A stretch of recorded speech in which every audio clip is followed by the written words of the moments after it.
now call on the Taoiseach to make a statement in accordance with Standing Order 45. Thank you, Ceann Comhairle. The National Broadband Plan is the Government's plan to provide high-speed broadband to every home, farm and business in the country.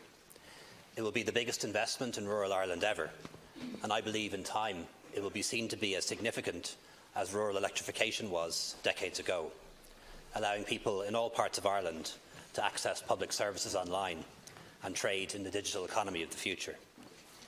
Since this government of Fine Gael and Independence came to office just over 2 years ago, the number of homes, farms and businesses connected to broadband has increased from 52% to over 75%. And my aim is to get it to 100%. Therefore, the overriding concern for me as Taoiseach and for Government is to provide this infrastructure to the 540,000 homes housing over 1 million people who've been waiting for it for far too long. This is my only interest when it comes to this matter. In the interest of full disclosure, I want to put on the record of the Dáil that I met Mr David McCourt on one occasion last March in the United States at a public event with the media present when I presented him with the St Patrick's Science Medal. This was reported in the media at the time. We did not discuss the National Broadband Programme. Yesterday evening, I sought a meeting with former Minister Naughten, at which I asked him to outline to me his interactions with Mr David McCourt. I was satisfied with the explanations he gave. He subsequently contacted me by telephone shortly before midnight last night to inform me that he just remembered that he had a private dinner with Mr McCourt in Mr McCourt's home in 2017. This was organised by Minister of State Pat Breen, who was also present. Deputy Naughten suggested that in order to protect the NBP project, that he be reshuffled to another ministry, or that responsibility for broadband be assigned to another minister. I said that I would reflect on that overnight and meet him in the morning. I met with Deputy Naughten again this morning, and during the meeting he informed me that he had at least 3 other private dinners with Mr McCourt. There were no officials present and there are no minutes. He had not informed me of these additional meetings, either when we met yesterday or when we met last night.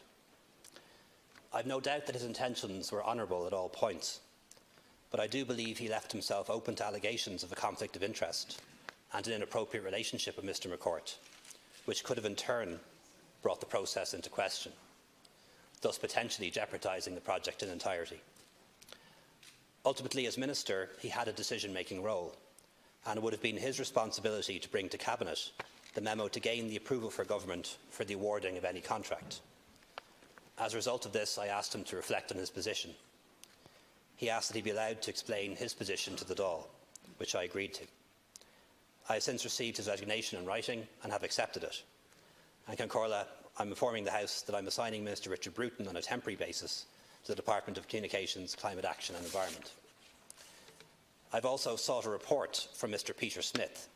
He's the independent process auditor for the National Broadband Programme, in order to assess whether or not the process has been compromised.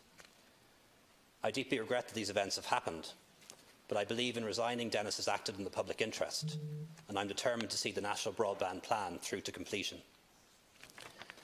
Ceann Comhairle, sometimes there are days when I have to make decisions that may cause deep personal distress to others, but are necessary for the good of the country. And today is one of those days.